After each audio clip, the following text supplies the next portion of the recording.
¿Qué tal, estudiantes? Muy buenas, bienvenidos a una videoclase más. El día de hoy vamos a tocar temas del cronograma de noveno y vamos a estar viendo tres sistemas del cuerpo humano: el sistema circulatorio, el sistema endocrino y el sistema inmunológico o sistema inmune.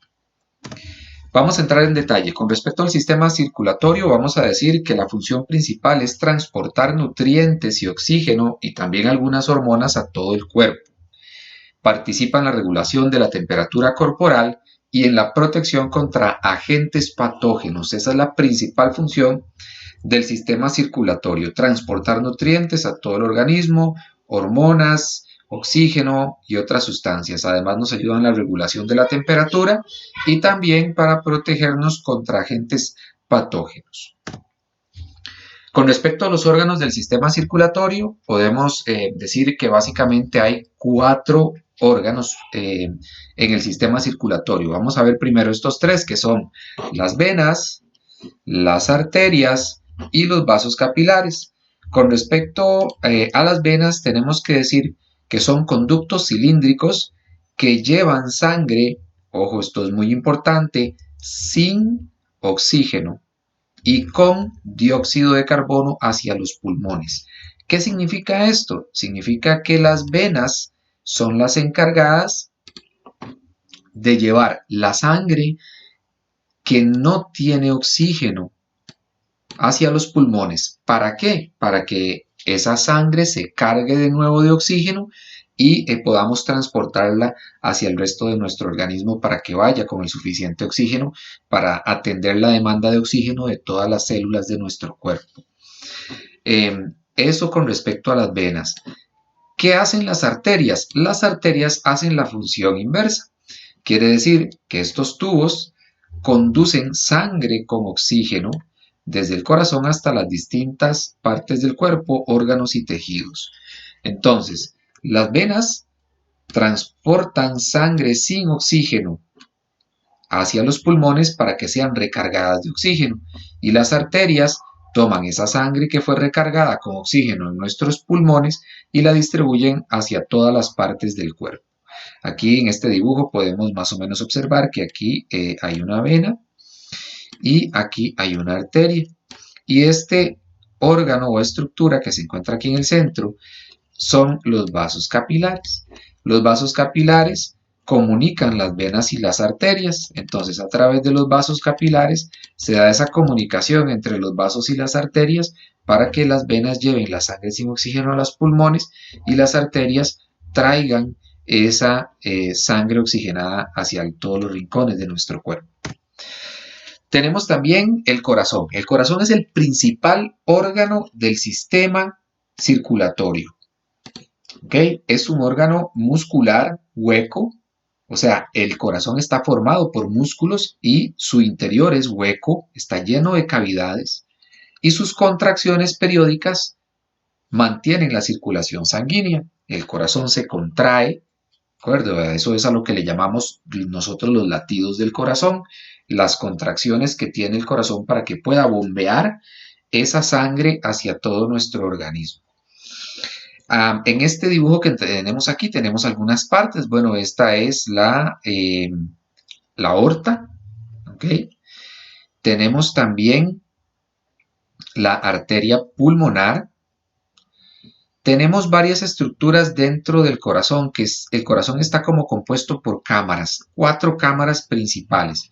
Tenemos las aurículas, que son estas estructuras. Aquí está la aurícula izquierda y aquí está la aurícula derecha. Las aurículas son cavidades que reciben y almacenan brevemente la sangre. ¿Ok? La sangre entra, se almacena brevemente en la aurícula y luego es vertida hacia el ventrículo. Los ventrículos son cavidades del corazón que impulsan la sangre hacia el resto del cuerpo. ¿De acuerdo? Entonces tenemos un ventrículo izquierdo y un ventrículo derecho. Muy bien. Algunas medidas nutricionales y medidas de higiene que podemos seguir para mantener nuestro sistema circulatorio funcionando de la mejor manera son, bueno, consumir alimentos bajos en grasa y eliminar de nuestra dieta la ingesta de grasas transaturadas.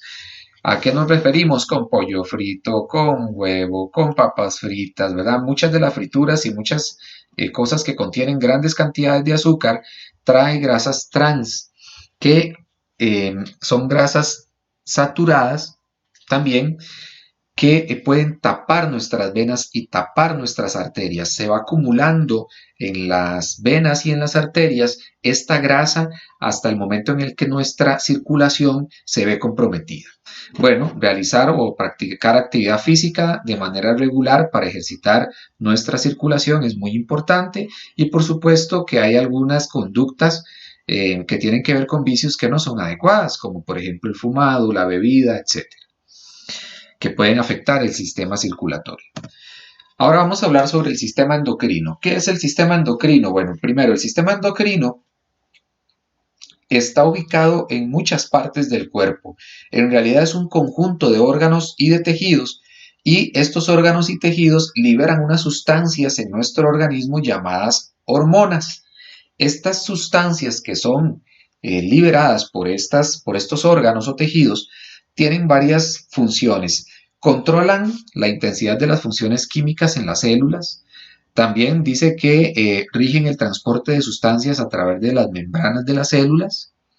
Regulan el equilibrio del organismo, o sea, la homeostasis. A eso se le dice equilibrio del organismo. El nombre que recibe es homeostasis. Y también hacen aparecer las características sexuales secundarias en los seres humanos. ¿Qué son características sexuales secundarias? Bueno, características sexuales secundarias son las características que se presentan ya cuando empiezan el hombre y la mujer a desarrollar. Por ejemplo, en el caso del hombre se agrava la voz, aparece el vello púbico, crece el órgano genital, y en el caso de las mujeres crecen los senos, ensanchamiento de las caderas y demás. Entonces, estas son características sexuales. El sistema endocrino, mediante sus hormonas, también se encarga de que aparezcan estas características sexuales secundarias. Las características sexuales primarias, para los que tienen la duda en este momento, son las que se pueden ver a simple vista. Por ejemplo, en el caso del hombre y la mujer podemos determinar que un hombre es de sexo masculino porque tiene genitales, ¿verdad? Por la presencia de pene y testículos, que son características sexuales primarias que aparecen desde el nacimiento.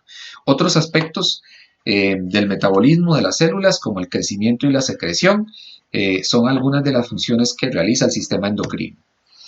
En el sistema endocrino podemos encontrar varias glándulas endocrinas que secretan productos a la sangre. Aquí tenemos algunas imágenes de ellos. Tenemos en el número 1, las primeras 3 están ubicadas en el cerebro, ¿verdad? O en la parte superior de la cabeza. Tenemos el hipotálamo, que es esta que se encuentra aquí. Tenemos la glándula pineal, que es esta que se encuentra aquí, y la glándula hipófisis, que se encuentra ubicada en esta posición. Luego tenemos la tiroides, esta es la famosa tiroides. No sé si han escuchado en algunas ocasiones gente que padece de la tiroides, que la gente que padece de la tiroides tiende a tener sobrepeso. Bueno, la tiroides secreta hormonas que se encarga del metabolismo, y cuando hay fallos en esta glándula, pues entonces nuestro metabolismo es lento, no procesamos bien y tendemos a aumentar de peso. Después tenemos la paratiroides, que está ubicada aquí en la parte central del pecho, detrás del esternón. Glándulas suprarrenales también. Tenemos el páncreas, que es la número 7. También tenemos, en el caso de la mujer, los ovarios, que también forman parte del sistema endocrino porque secretan hormonas y sustancias. Y en el caso de los hombres, los testículos. Entonces, estos son los nombres de algunas de los órganos del sistema endocrino. Vamos a hablar un poco de las hormonas. Las hormonas son segregadas por ciertas células especializadas que se encuentran en las glándulas endocrinas, ¿de acuerdo? Y son transportadas por medio de la sangre y hacen su efecto en determinados órganos o tejidos, ¿de acuerdo? Entonces, ¿qué es lo que hacen las glándulas endocrinas secretan hormonas y estas hormonas son transportadas a través de la sangre hasta determinados órganos y tejidos para cumplir sus funciones correspondientes. Existen hormonas naturales y hormonas sintéticas, ¿verdad? Tanto naturales como sintéticas se utilizan muchas veces en medicamentos. Además, tenemos que decir que las hormonas se pueden clasificar en locales y generales. Las hormonas locales ejercen su acción en el sitio local específico o en un sitio local específico, ¿verdad? Y las hormonas generales realizan su acción en todo el cuerpo humano.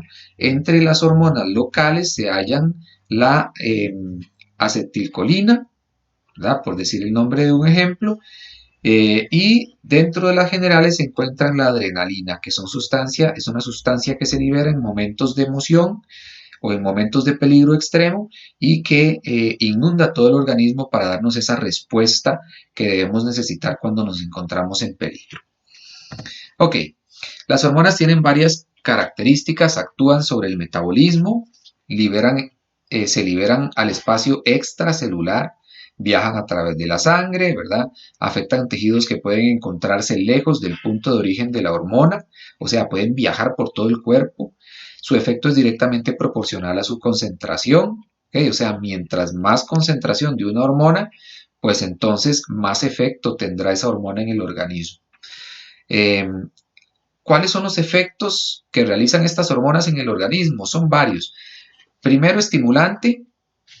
No voy a entrar en detalle sobre estos ejemplos porque lo que me interesa es que sepan que las hormonas tienen varios efectos en el organismo. Por ejemplo, un efecto estimulante que promueve la actividad en un tejido específico, o tal vez podría ser un efecto inhibitorio que en lugar de promover la actividad en un tejido disminuye esta actividad. También tienen efectos antagonistas. Eso se refiere a que cuando hay dos hormonas que tienen efectos opuestos entre sí, ¿ok? Luego tenemos la sinergista, que es cuando dos hormonas en conjunto tienen un efecto más potente que cuando éstas actúan de manera separada. También tenemos efecto trópico. Esto es una hormona que altera el metabolismo de otro tejido endocrino.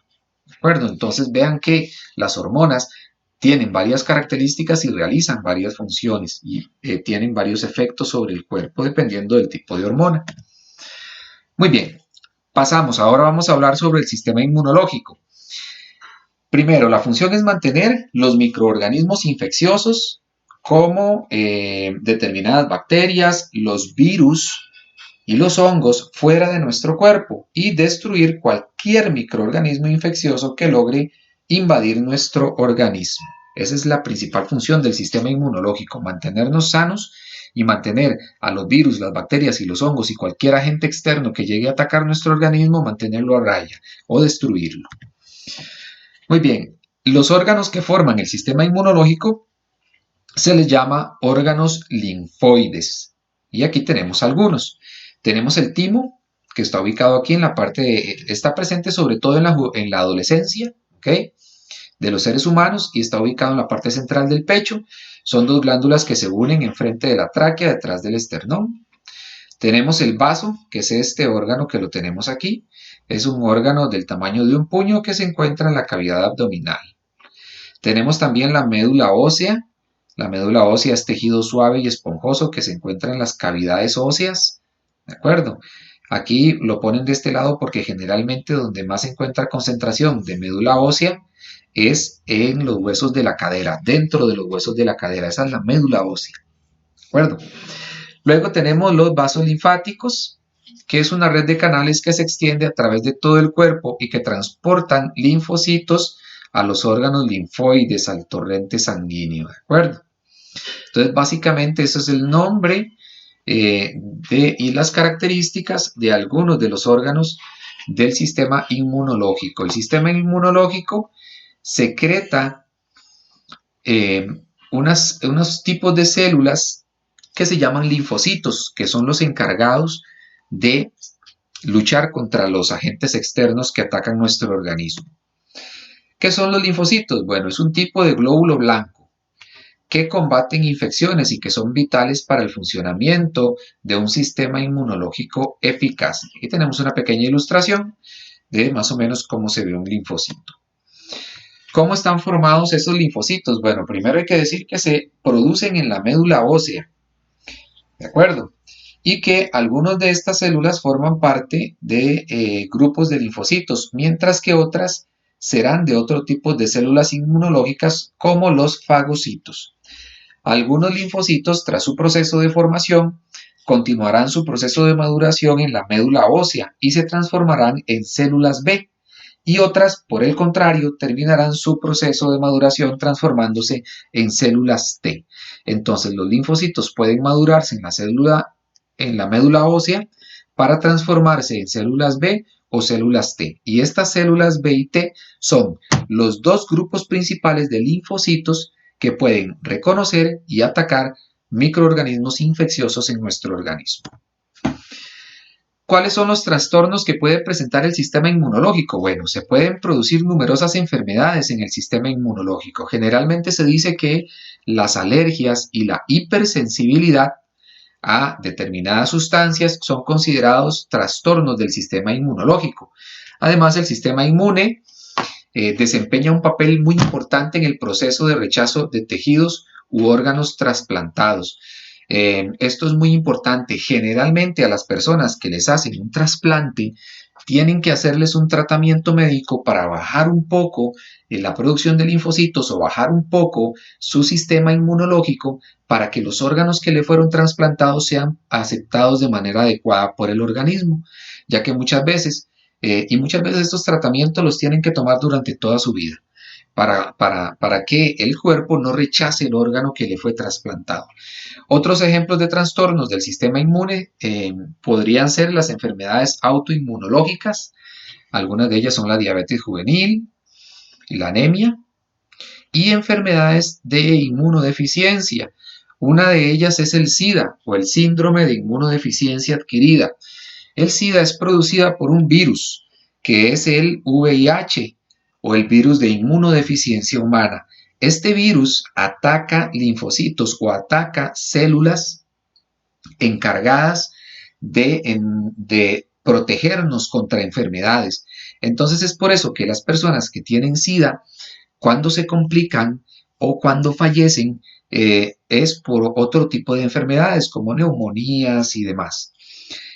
¿Por qué? Porque estos virus, el virus de inmunodeficiencia humana, el virus que provoca el SIDA, la enfermedad del SIDA, ataca las células inmunológicas de nuestro organismo y entonces el cuerpo humano se queda sin defensas.